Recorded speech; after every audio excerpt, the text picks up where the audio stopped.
Welcome to Invested in Climate. Protecting the planet and decarbonizing the global economy is the challenge of our time.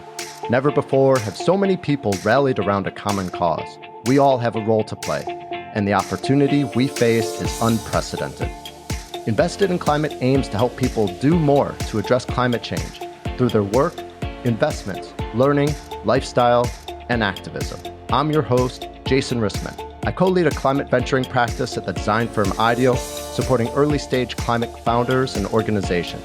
I'm also an investor and startup advisor, and have realized that when it comes to climate action, I'll be a lifelong learner looking for the best ways to have a climate-positive impact.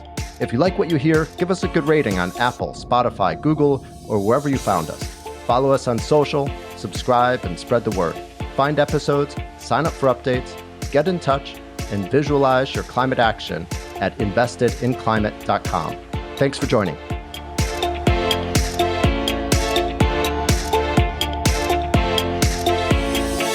Every sector of the economy needs to change. Therefore, every sector of the economy and every skill set has a role to play.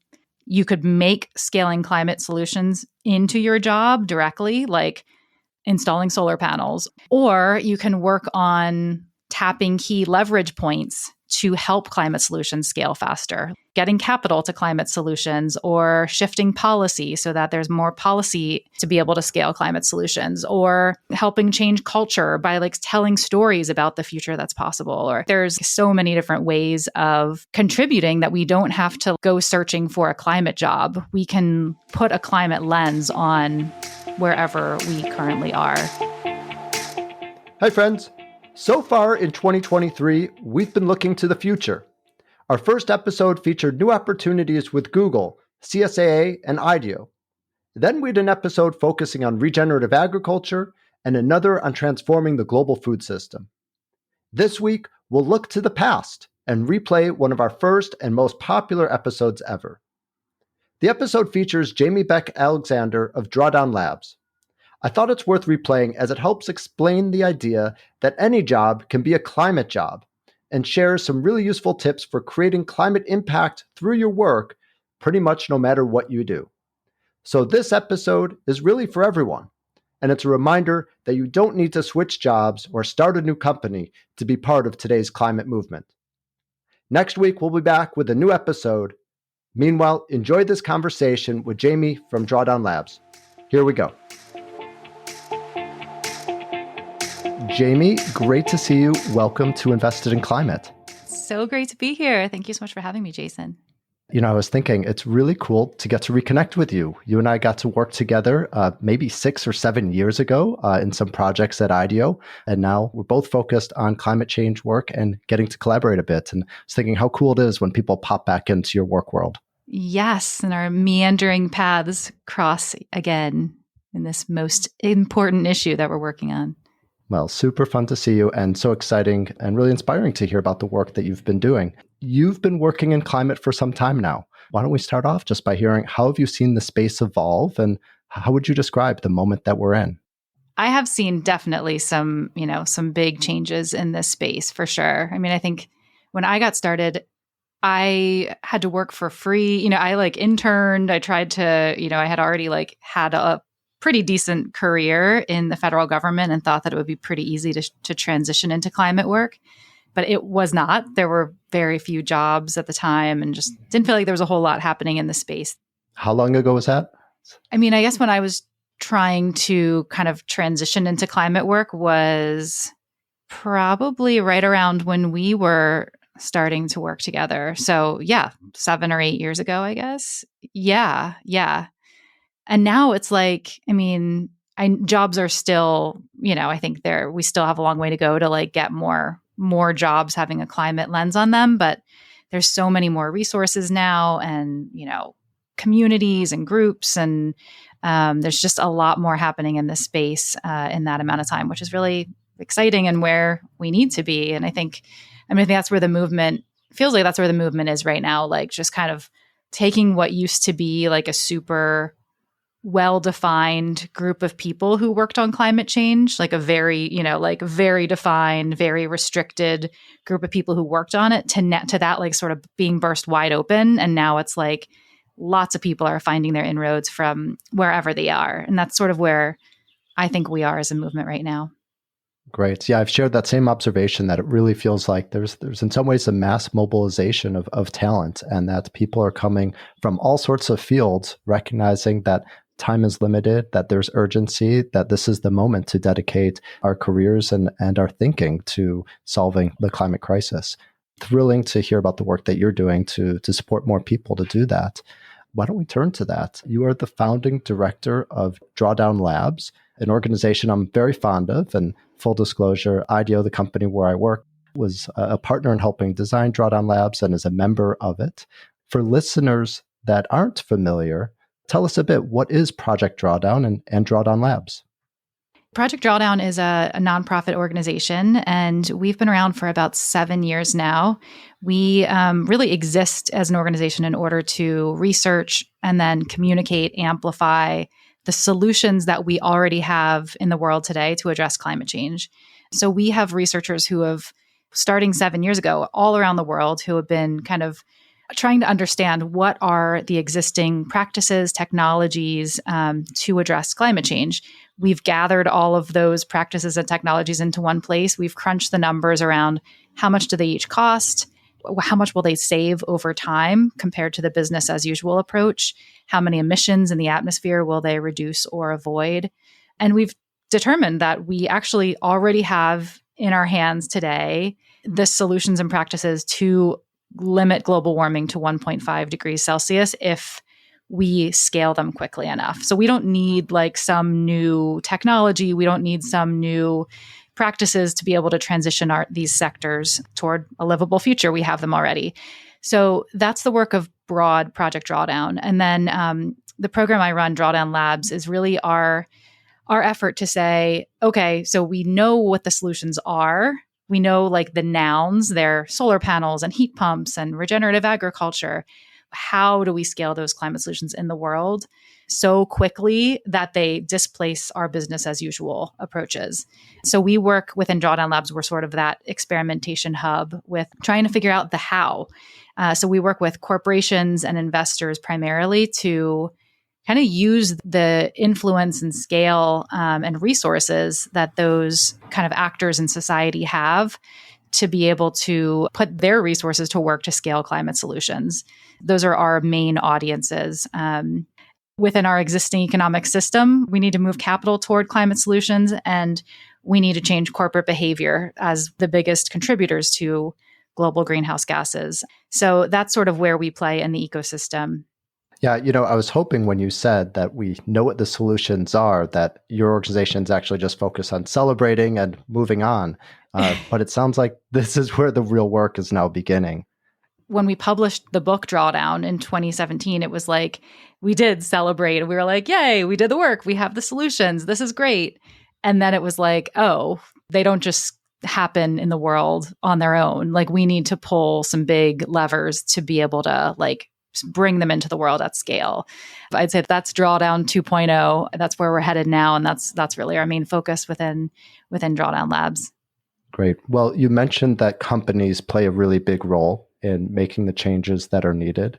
Are you feeling hopeful about the private sector's role in addressing climate change? And what signs of progress are you seeing? I am feeling hopeful at this moment, I think.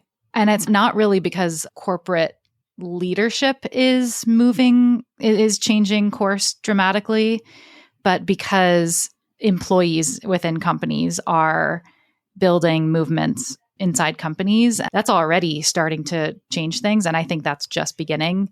So I am the more and more I learn about movement building that employees are doing inside companies and like the power that they're building to be able to change the culture inside companies gives me a lot of optimism, gives me a lot of hope.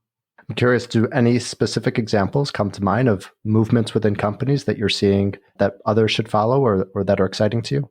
I really think this all started with the Amazon Employees for Climate Justice who started with a small group of very emotionally invested individuals who were like, no, we're shareholders in this company, even if we're very small shareholders, like we're part of this company, we're invested in this company and they're not doing enough.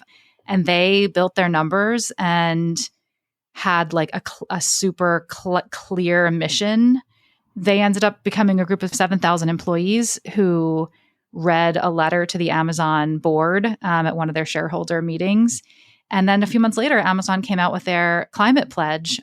It's too much of a coincidence that I think the employees had a lot to do with that. That's really been a blueprint. Initially for the tech sector, we saw a lot of other of the big tech companies have similar movement building happen within those companies. And now we're seeing it across sectors. So I've seen that happen in food and ag companies, big transportation companies. I've seen collaborative spirit where employees are like, oh, we're all in HR. Let's figure out how human resources professionals can bring our skills to bear to help the company. So I've seen it both in a collaborative way and in more of like an agitating way, like an organizing and saying, no, the company's not moving fast enough. We're going to like exert some pressure, and then there are formal kind of mechanisms like shareholder resolutions that employees can bring as shareholders in a company, similar to what Amazon did. I think there's some of that happening right now as well. So yeah, I think this is kind of the beginning of that wave. It's interesting. You describe this as movements within companies. Something actually that some of my colleagues at IDEO have written about, the idea of movements, not mandates, are what change organizational culture. I'll include a link in the show notes in case people are interested in that idea. But I'm curious, as you watch more and more people do this, what are you learning about what is actually effective for changing organizations from within? Yeah, that's a great question. I did read that article and it resonated with me so deeply. It really, I think it's exactly what I've seen happen. And it sort of feels like that was a case study that has really played out, time and again, which is movements starting with, a small group of people who are deeply invested, deeply rooted calling that they like build their numbers. They demonstrate some early wins, even if they're small, like getting climate-related performance metrics into different job functions, for example, like, small wins, but like accumulating small wins, building numbers, and having like a clarity of vision, which is really exciting because that can happen anywhere, really. And when it comes to climate change, like the concern and emotion that people feel about it is only growing. And so it's only going to be more and more people brought into that movement, I think. That's great. Let's turn to the role that our listeners can play. You don't know this, but on a recent episode that I recorded with Anshuman and Kumal, founders of a great startup called Terra, one of them actually quoted you. You didn't realize that you're that famous. But they said that Jamie Beck Alexander from Drawdown Labs says that every job must be a climate job. Tell us what you meant by that. And did you say it? I did say that. That is very kind because I am such a fan of Tara's work and I feel like they're actually doing, like I said those words, but like they're actually doing the work. I think I said that in like a TEDx talk. I think what I mean by that is climate change affects everything. Climate change is, it underpins everything, every aspect of society, every aspect of life as we know it. That means we all have a role to play. And I don't think that means everybody needs to like leave their current jobs and go work for a climate NGO or a climate startup. I think that means everybody finds their inroad from wherever they are, because we need accountants doing like carbon accounting. We need, salespeople shifting their businesses away from selling into the fossil fuel sector into, partnering only with like climate related or, companies that have science-based targets. We need marketers and human resource professionals and, farmers and people to install heat pumps. And, we like quite literally, there's like every sector of the economy needs to undergo a transformational change. And so every sector of the economy needs to change. Therefore, every sector of the economy and every like skill set has a role to play. You could take that into several different directions, but two major ones are you could make scaling climate solutions into your job directly, like installing solar panels or installing heat pumps or, whatever that is, becoming like a regenerative agricultural farmer. Or you can work on tapping key leverage points to help climate solutions scale faster, getting capital to climate solutions, or shifting policy so that there's more policy in place to be able to scale climate solutions, or helping change culture by like telling stories about the future that's possible. Or, I think there's like so many different ways of contributing that we don't have to like go searching for a climate job. We can put a climate lens on wherever we currently are. Fantastic. And as I understand it, Drawdown Labs actually has created the Climate Solutions at Work guide, and that's helping people around the world turn their job into a climate job. Tell us more. What is the guide, and what is it doing?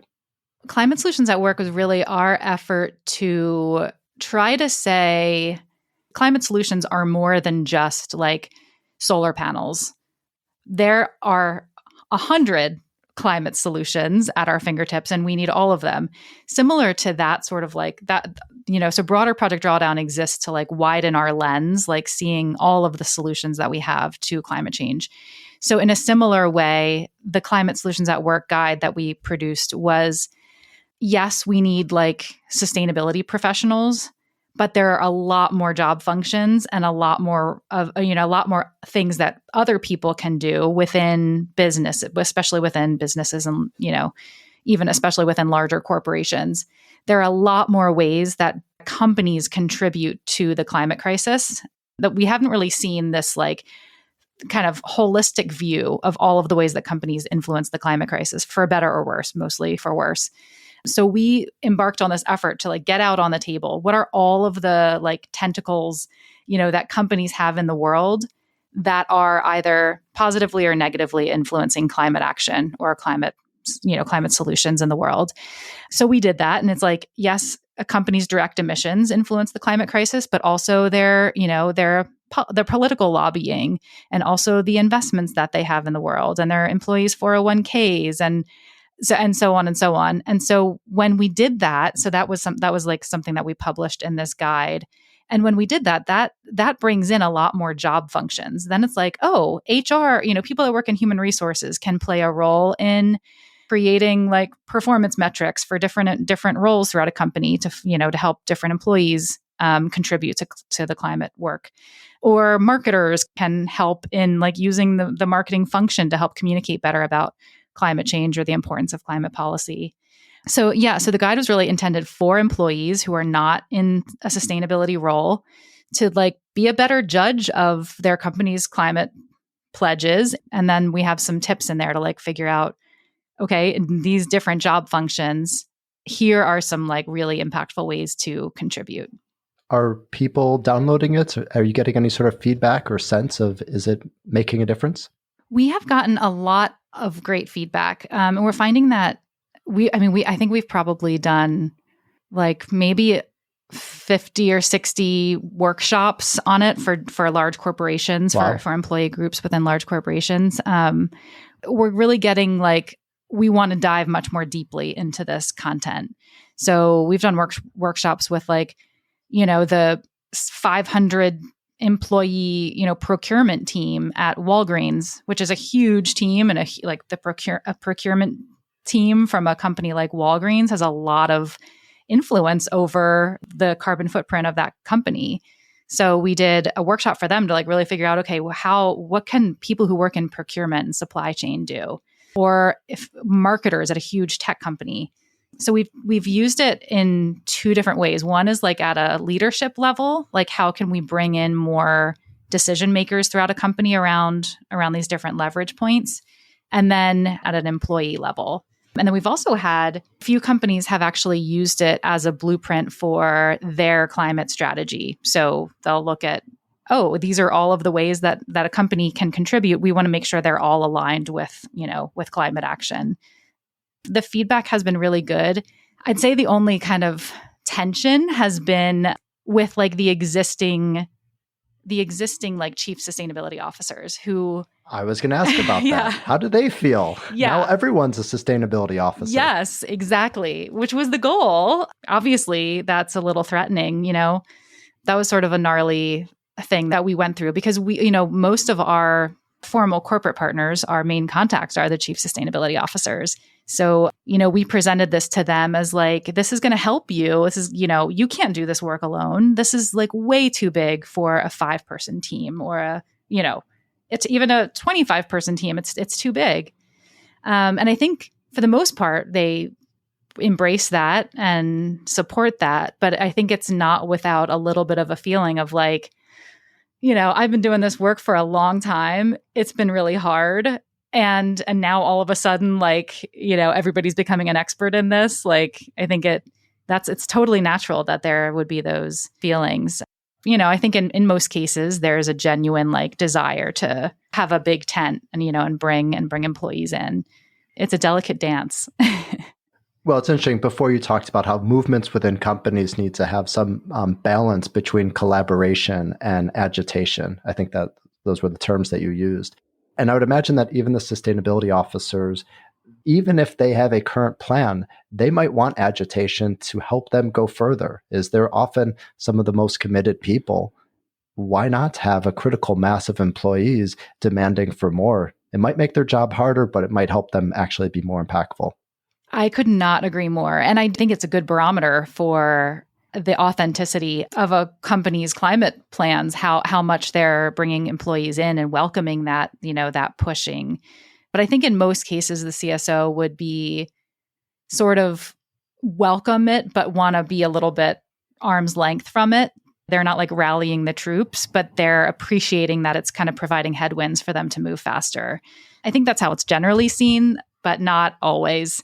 And so that's why I think that's a good barometer for like how much you could actually trust, the company's ambition is like whether they're welcoming the sort of agitating to help move them faster or not.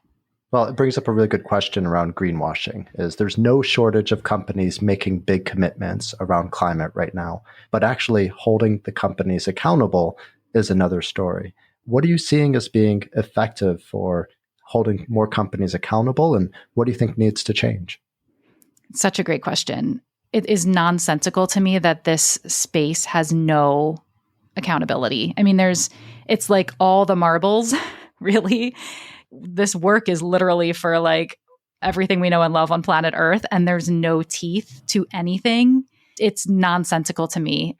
And it's built on pledges and promises and like commitments. Like this is like the business world. How have there not been like legally binding mechanisms drawn up by now? Or at least executive compensation tied to it, right? To Right. incentivize leaders. That's a no-brainer. Like, and that's rarely see that.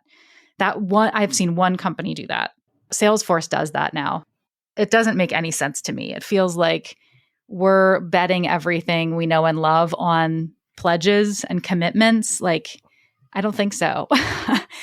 So, I mean, the SEC ruling, or the proposed ruling from a few weeks ago will help with that. Around disclosures. Yeah. That'll help. But I also think we need other ways of measuring this question. Like, it's, how many times in a year has a company lobbied for climate policy? That's a measurable statistic. Nobody really counts that yet. That's a metric to me that helps me understand, are they serious or not? Are they looking at shifting their, companies have like a ton of investments in the world. Are they looking at shifting those away from fossil fuels? Are they providing their employees with opportunities to green their 401ks so that their employees' 401ks are not invested in fossil fuels? There are ways that, executive compensation, are they like creating opportunities for more employees to support the work of the company's climate ambition? There are other metrics that you can use to measure a company by that I don't think we've really started to scratch the surface yet. You mentioned before that there's different levers that the Climate Solutions at Work guide and your overall approach to trying to change companies are really focused on, different levers for changing the organization. Tell us about them, and in particular, which is your favorite lever? The first and most obvious one is emissions. So, of course, companies are directly sending emissions into the atmosphere and then through their supply chains. But then there's policy lobbying. So are companies stepping up on policy when it matters? Most times they are either silent or through their trade associations, they're often obstructing climate policy because the chambers of commerce and other trade associations often tend to be against regulation because they're made up of all kinds of utilities and oil and gas companies inside those same associations. So they don't often, hardly ever support climate policy.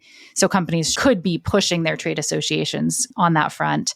A lot of companies are, supporting political candidates, often who are misaligned with their sustainability goals. So that's sort of the policy lever. Then there's the investments lever, which I mentioned, like, what are they doing with their cash investments and their retirement plans for employees? That's a huge amount of money that they're investing and often is going into the fossil fuel sector. That's called like financed emissions. Those two, I'd say, are probably the two biggest policy engagement and investing. There's like business model transformation. Companies are often, we hardly ever talk about what the company's actually doing as their business model. I always think of the example of like, you have Walmart on one side who's just producing mostly crap in the world, right? Like perpetuating I'm not trying to pick on Walmart, but like these, companies that like exist in order to perpetuate like stuff in the world, like sell stuff in the world. Them having a really ambitious climate target is great, but it's not the same thing as like Tesla existing in the world, who exists in order to, scale a climate solution, aside from their like human rights issues that they have going on. But, as like looking at an actual business model, we hardly ever talk about what kinds of businesses we actually can afford to have in the world in the era of climate change. Can we have like maybe we can't afford to have companies whose business models are solely focused on the proliferation of stuff. Maybe they need to like transform their business models to be focused on scaling climate solutions. So that's one that we don't hear a lot about. And it's I think it's kind of on the horizon. And then there's, the product, like the partnerships that companies have. A lot of big tech companies have partnerships or contracts with the fossil fuel sector to help them to use their technology to drill more efficiently or things like that. So really looking at the partnerships that companies have in place. So those are a few. I think my favorite one is one around what we call long-term thinking, which is really looking at how can companies start to help shift from this incessant focus on quarterly returns to one that like sort of values the longer term. So that's looking at, the donut economic model that Kate Raworth has, kind of propagated in the world. How can companies actually help to start moving capitalism in like a more longer term thinking or a more inclusive direction? That's probably my favorite. And I think there's a lot of potential there. Right. I bet you didn't expect to be asked your favorite lever. My favorite lever. I want to go back to the individual experience and individual action. You talked about leading workshops where you are helping people see that their job is a climate job. What is it like at that individual level? I just sort of see this as maybe like a revelatory moment, just an unlock for people of realize, wow, I actually have agency. I actually can make a difference. What's that like to be next to or to see? You're absolutely right. Like it does feel like a moment of like people come alive. So, one of the first things we do in a workshop is if it's with a specific job function, I'll say like think about the broad purpose of this discipline. Like think about the highest level. Like what is the purpose of a human resources professional? Well, it's to help take care of employees and protect the business and, recruitment and making sure that employees have their benefits and everything like that. So when you think about it at that level, it's like, oh, how could that be put to use for climate action? Well, I guess we could, and then that starts like this iterative process of like, oh, well, I guess I could look at like tying bonuses for employees to different climate outcomes. Or I guess I could look at creating a better culture of, feeling like a safe space to talk about climate change at work. Or, it just like brings up these ideas and, and like marketing. Think about like the marketing function. Marketing as a general discipline is like to well, I don't know what the exact definition is, but it's like something around promoting a business or a product, or, communicating about it. And like, how much do we need that for climate change in the world? Like, we need the world's best marketers on this problem. We need marketers for the Build Back Better Act. And, we need like salespeople. Like when you think about the sort of like the highest level purpose of these departments, and really start from there and brainstorming, like, how could that general discipline be used for climate action? It's just such a generative place to start. And then we kind of drill down from there into like, okay, so within that, what is your specific functional area? And the ideas are incredible. Like, there are so many incredible ideas that have come out of those workshops that are like, wow, we want to share this with like everyone who works in procurement, So it's really been just a very like generative place. And I think people are relieved when they see that like they don't have to like leave their job and go somewhere else, but can make change from where they are.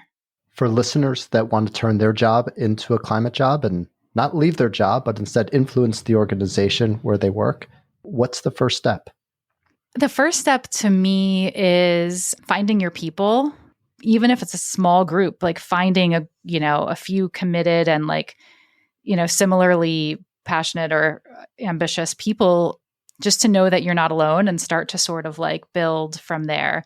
So I would say that's the first thing. And then looking at almost like doing a power mapping of who in the company makes decisions. Okay, who in the company whispers in the ear of those decision makers? Okay, how can we influence them? What messages do they need to hear? How is climate most relevant to their part of the business? And sort of like mapping out, and if you have like one key ask that you're, say you're organizing around getting your company to like boldly support some big climate policy. If that's in the center of your like power map, then how do you reach the person who makes the decision there? And then figuring out the relationships is a good kind of early thing to start with, to start to try to connect dots between the business.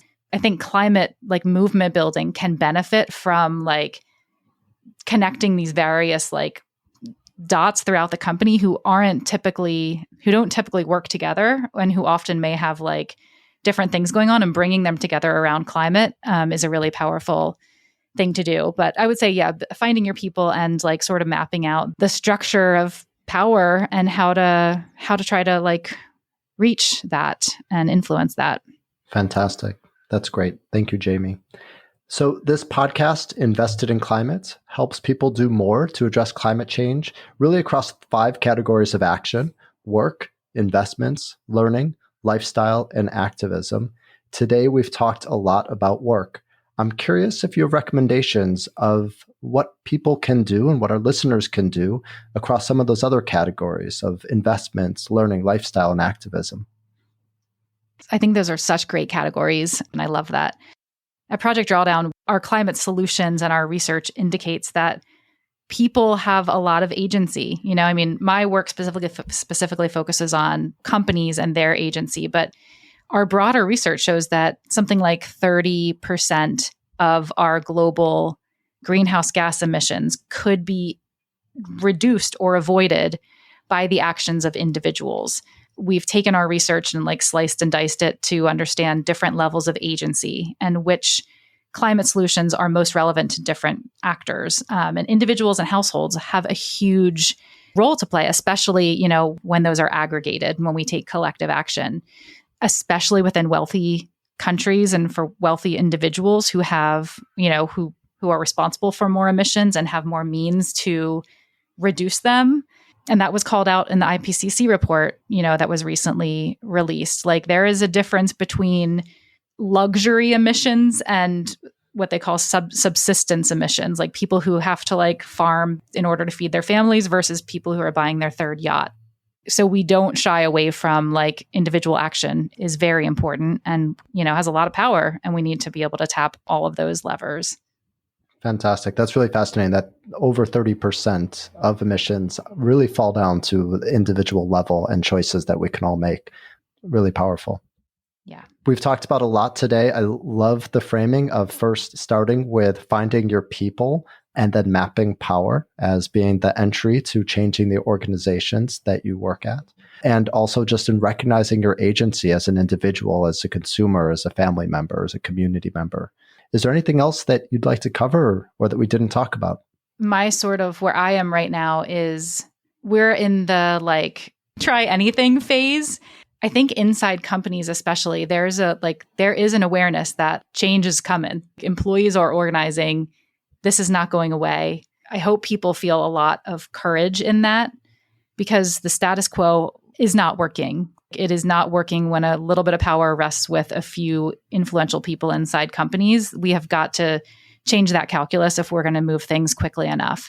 And there's an awareness of that among leaders inside companies, and employees should feel like the wind is at their backs. This is happening all over society in every different sector. It can be scary to like try to find your inroad or to build movements within companies like that. It can be nerve-wracking. You don't want to like lose your job, of course, but like this is a moment to be bold. And I think that there's a lot of rationale. There's a lot of like proof that it's working. I think that should hopefully give a sense of solidarity that this is happening in a lot of different places and that it's one of the many things that the world needs and that we have one of the leverage points we have to tap. Thank you so much, Jamie, for being with us and invested in climate. We will definitely include links to Drawdown Labs and the guide that we spoke about in the show notes and look forward to keeping track of your journey and continuing to collaborate with you. Likewise, Jason. Yeah, I'm so excited about this and thank you for the opportunity to chat with you today. Thanks for joining us for this episode of Invested in Climate. Please remember to rate us on Apple, Spotify, or Google. Find show notes, sign up for updates, get in touch, and visualize your climate action at investedinclimate.com. This podcast is for informational and entertainment purposes only and does not constitute financial, accounting, or legal advice. Thanks again.